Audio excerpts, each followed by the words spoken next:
Welcome back, Rankers. What's happened this week? We've got a new Prime Minister, our first woman Prime Minister too. But first, let's get to a viewer's site. Sybil Norris, who runs the site Snow Leopard blog. And no, it's got nothing to do with Apple OS X, all you nerds.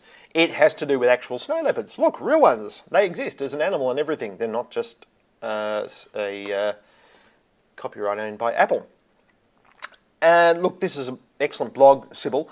Lots of information here, obviously kept up to date, and lots of great photographs and everything else.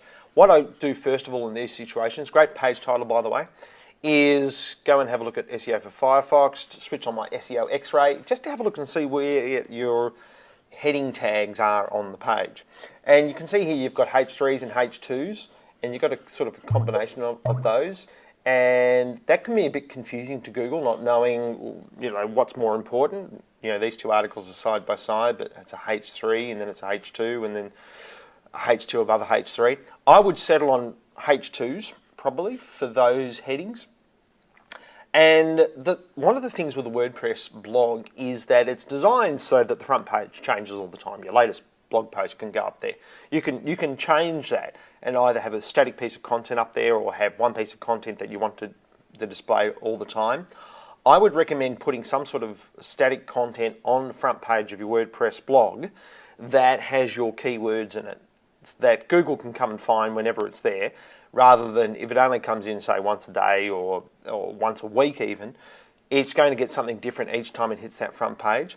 But if you have a static piece of content on there, you may even want to do a widget, do maybe 150 words in a widget up here explaining to people what the blog is about and using your keywords in there, just so Google's got something static to come back to that tells it all about your site rather than an article here and an article there. The other thing that I can see here is that you can make more use out of your keywords with some of the categories you're using here. You've got all the categories listed here, and that's great. Links deeper into the site is always a good thing. But I would actually go one further and make these categories more specific to snow leopards. So Afghanistan snow leopards, Bhutan snow leopards. That then tells the user that this blog will, if I click on that link, it's going to tell me more about Afghan snow leopards rather than Sybil's trip to Afghanistan. When people hit the site, they've got to know immediately what these links are about. And, it could be a travel blog if I've just come in off Google and seen that, and you just happen to be talking about snow leopards. Even though it says snow leopard blog, I may not have looked at that URL when I clicked on the link in Google. And it also, of course, gives Google a better idea of what these sections of the site are about if you use your keyword snow leopards in there. They're the main things that I'm seeing.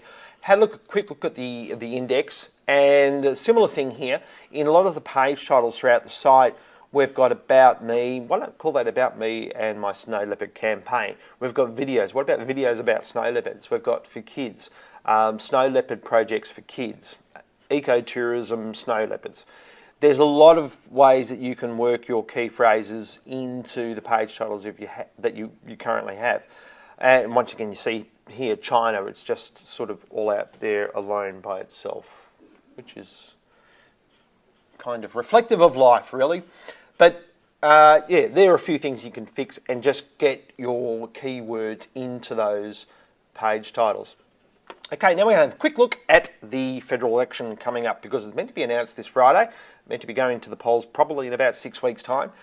In 2007, I did a show and had a look at the keyword searches in Google Insights and also in YouTube. What we found with YouTube was that John Howard videos were all pretty much negative, and who was the then Prime Minister, and Kevin Rudd's videos were all pretty much positive, bar the one where he's eating his own earwax.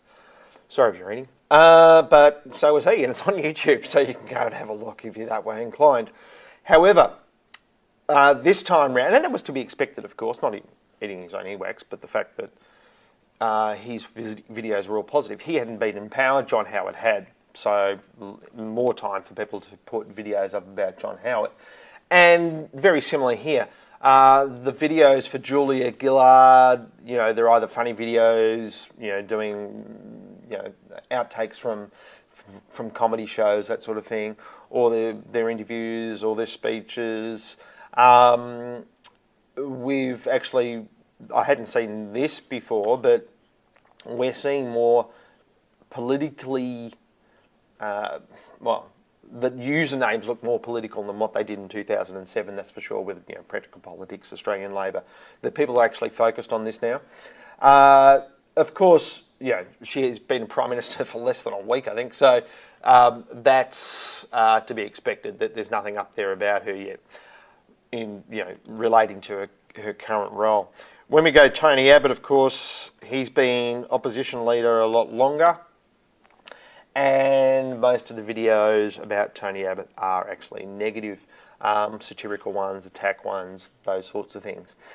And so we're going to watch that over the next 6 weeks. Probably won't tell us anything at all, but what happened last time is that the guy who had the most negative videos, he lost, and that's also what happened with Barack Obama as well.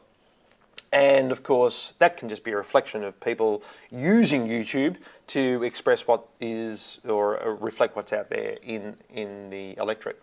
However, when we go and have a look at Google Insights for search, we can see that searches for Julia Gillard peaked this week, as you would expect. Kevin Rudd is the B one there. Although I don't think this news article that coincides with this Kevin Rudd peak is necessarily responsible for that spike in searches, because it does actually come from Al Jazeera.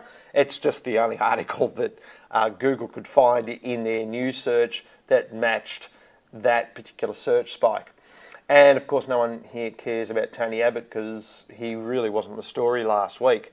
But we'll keep an eye on that over the next 6 weeks and see how it develops over 6 weeks, because as soon as the federal election is announced, I want to start to see the sorts of things that people are concerned about using Google Insights for search. What's going to be really interesting about this federal election as opposed to any other one, though, apart from the fact that we've got a woman running for the highest office in the land, is that unlike any federal election before, we now have a myriad of location-based devices over there using things like location-based apps like Foursquare, like all the Twitter apps out there that have location-based searches. So I'll be very interested to see how that plays into the way maybe the political parties are campaigning, if they want to get into those marginal seats and they want to connect with a certain demographic that might be using these technologies.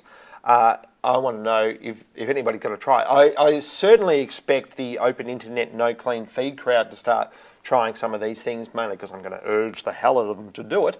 But it's going to be a very interesting experiment in how these technologies now play into our lives, and whether people actually in marginal seats and those sorts of things use them to connect on certain issues. And that is it for today's show. Hope to see you next week. Thanks very much. Bye.